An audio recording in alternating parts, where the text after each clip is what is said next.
Hey guys, I am coming to you from my garage where I see folks like Tim here, and I wanted to introduce this bloody bloke, as they call it. Is that appropriate? That's right. That's right. Okay, so Tim's someone I know from back in New York City.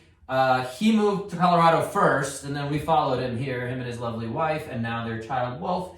And so we were talking, he's still doing triathlons, and I want to let him introduce kind of where he's at and how I'm coming into the picture. And I want to share this with you because I know a lot of you out there are in either similar situations to Tim and can benefit from this concept. So Tim, tell us about yourself, bachelor number one. Thank you very much, Dr. And the only bachelor. I am 49 years old, originally from the UK, as you can probably tell from my accent. As Bo said, we met in New York, where Bo very kindly and very generously put me back together 2 or 3 times when I was doing triathlons back there, notably long distance ones, so Ironman triathlons, that's my thing. I've spent probably 35 plus years playing rugby, so I have a lot of old injuries from those days, lots of broken bones and related injuries from that. But more recently, I've been doing triathlons for probably the last 10 and Ironman for probably the last 7 or 8. Stopped playing rugby altogether now. But that history of playing sport has built up over the years, and now it's a case of piecing me back together every time I have a race coming up. Hence my relationship with Dr. Bo. Yes.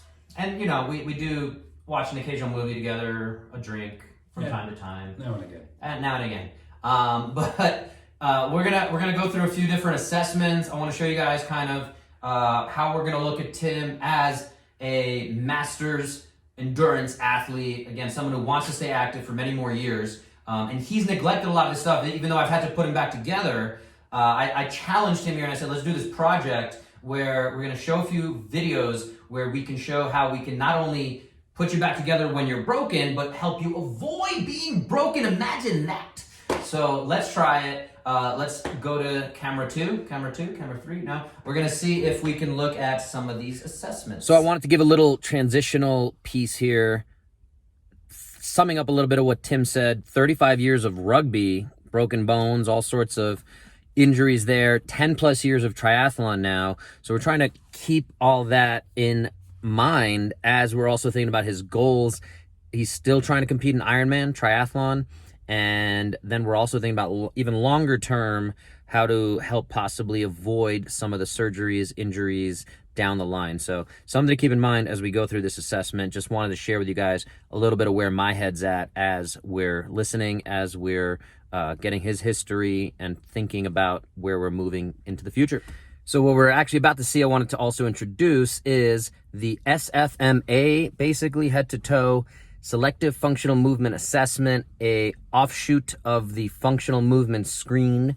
No need to deal with all the acronyms and jargon, but I want you guys to pay attention to the basic instructions here and if you're following along as a clinician, I'd love to hear how you use this, what you are seeing. Don't bias yourself, but take a look at what you're seeing with Tim, and the video is not the absolute best angles and lighting and things like that, but see what you see, pay attention to what he's feeling.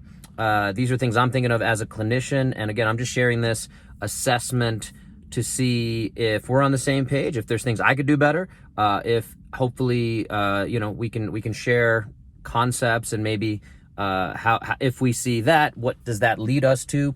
The SFMA does have these breakouts and different patterns that if you do see an imbalance, a pain, that takes us different places. So we're kind of skipping over that a little bit in these assessments, so just check it out. All right, let's go feet together. Okay, so with everything, we're gonna try to keep the feet together. Let me know if you feel any pain left to right, imbalances, anything going on at all. And before we get going, I'm just gonna take a look at some posture. You definitely have a little more space going on. You feel those differences, but we can see that a little later. A little bit of a difference in shoulder angles and shoulder blades too. Okay. So the first one we're gonna do is bring your chin down to your chest. Any issues going on there? No. And bring your head back as far as you can. Any issues going on there? No. Good, back to the center, exactly. Then look to your left as far as you can. And look to your right as far as you can. And do you feel any difference there side to side? maybe a little less movement. Correct. That's exactly what I detected. When you go to your left, do you feel a little more tightness or pinch on the left, or just tightness on the right? Tightness on the left only. So when you go to the left, sorry, where do you feel it on the same side? Yes. Okay, so that's important to note. Next one we're gonna do is turn around for the camera for us. Keeping the feet together. Bring your right hand up your back. Try to touch as high as you can. Nope, no cheating. Do that again. All right, good. So right about T. Okay, good. And then left hand. Oh, pretty good, pretty good. All right, good. Relax there. So pretty good there. Turn back around for the camera. Arms by your side, feet back together. Lock them together. And you're gonna turn as far as you can to the right there. With your whole body, hips and everything. Go, go, go. Can you get more? Good. And then relax there. And then, yep, now come back this way. And then go back this way. So we're looking to see where you can get there. Good. Relax. Good. Going both ways. Did you feel a difference side to side? Not really. Good. Yeah, look pretty good. Surprisingly always with you. That's good. Take a step back, turn either to the left or the right, kind of. Let's go face this way. Yeah. And then feet together. Go down, touch your toes. Okay. As best you can. And eventually you get there. Where do you feel the most restriction there? Kind of backs and the knees? Yeah. Okay, come back up. Made you a little red. Yeah. Arms overhead. And bring your hips as far forward as you can. And what do you feel restricted there? Any tightness in the low back? Anything? Yeah, more middle back actually. Middle back, so kind of up here. A little lower. Okay, good. Relax there, that's fine. Any other restrictions? Anything else going on there? Tight here, but Just tight there. Yeah. it's normal. Gotcha. All right, face the camera again. You can go out to wherever you're comfortable with your feet and give me 3 squats. Just give me what you got. 1, 2, and 3. Face that way. Give me 3 squats that way. 1, 2, and 3. And away from us. And squat. 1, 2, crackety crack, and 3. And for those wondering, this is all the Ironmans he's done here. The math was wrong by the tattoo artist there. Everyone now knows, but that was 11, yeah? It's actually 13, I'm behind. Okay, so you went. But that is wrong as well. Okay. I did want to. Sorry, face this way. We didn't get that way. Just 3 more squats that way. 1, 2. Is that your left knee or right knee? Can you tell if it's one? I think it's both knees. Okay. Actually. Face the camera again. We're gonna bring the foot up and try to hold there. 10, 9, 8, 7, 6, 5, 4, 3, 2, 1. Relax. Other side. 10, 9, 8, 7, 6, 5, 4, 3, 2, 1. Relax.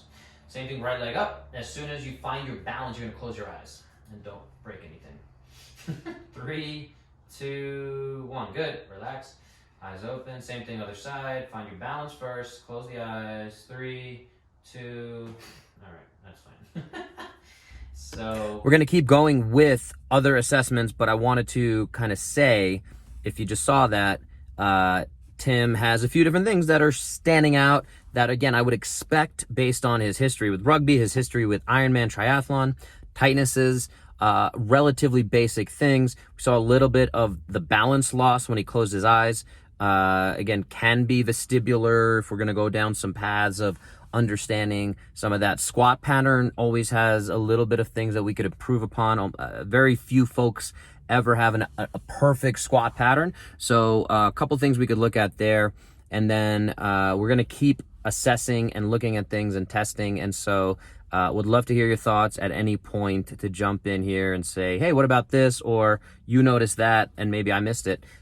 Totally is something I'm open to discussing. So Appreciate you guys making it, and let's keep chatting. Let's keep assessing Tim. Just queuing up this next phase we're going into, handheld dynamometer, a little doohickey that gives us objective numbers of how much force something can produce.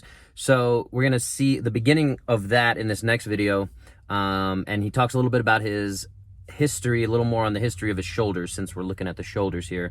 Enjoy. All right, guys, we're coming to the second part of our assessment. Here on the table, number one, I'm gonna have you put one hand on your chest, one hand on your belly. Take a few deep breaths in and out for us. One more big one. He improved a little bit. You can see he's getting a little bit in the belly, and he's obviously watched many of my videos at this point where I talk about breathing into the belly and making sure you can.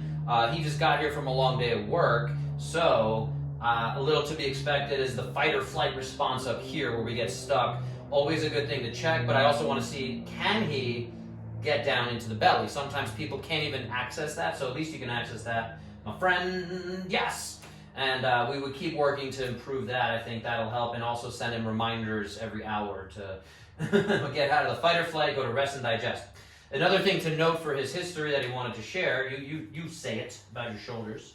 I've had both of these shoulders reconstructed 10 years apart, both from cycling accidents, ironically not from playing rugby.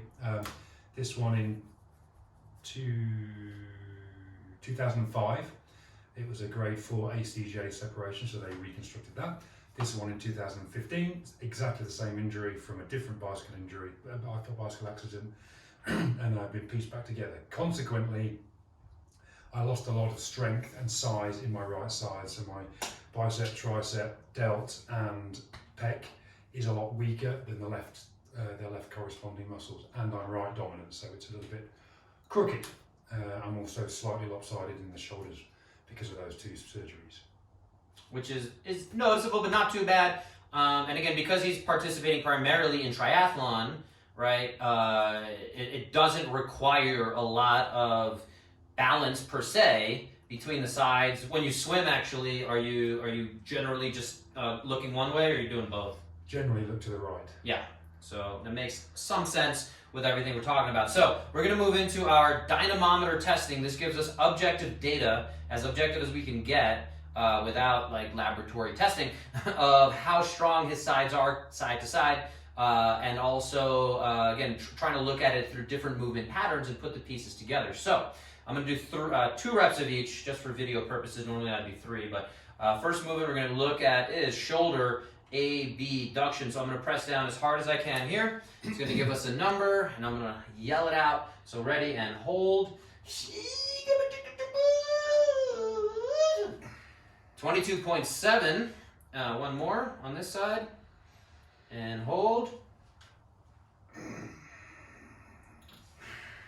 I would say he kicked a little bit forward, so I'm going to note that, but left side 22.7 in kilograms, and 24.6, a little compensation. He felt it, he knows he cheated. Good athletes cheat, I'm not going to take it away from them. Then we'll try this right side.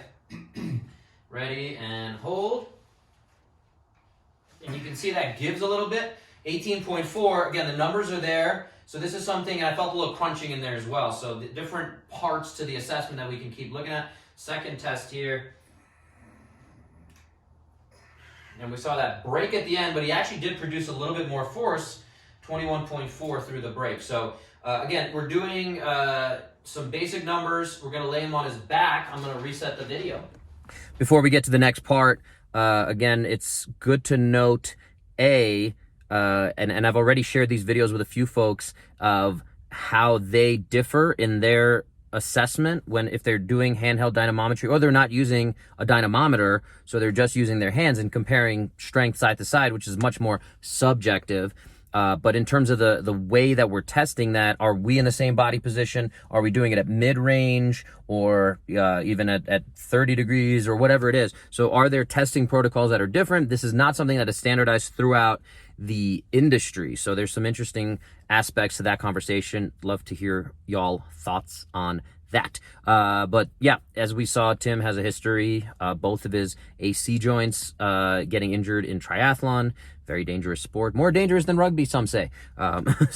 Some would say. So, but yeah, another part that I wanted to throw in real quick is important to know that these are all just data points. We're not going to say, oh, this is 18.2 and this is 24.3. And again, just based on that, we now need to completely change what we're doing. No, we're going to assess that. We're going to see if we can also, based on different ways of testing, whether he's more warmed up, whether next time we see him, that's just data that will give us a little bit more information. And hopefully we see those patterns and it connects to what we're thinking clinically, how his training is, and how we can also get him in his primary goal to get a little faster, and stay healthy for doing more Ironmans.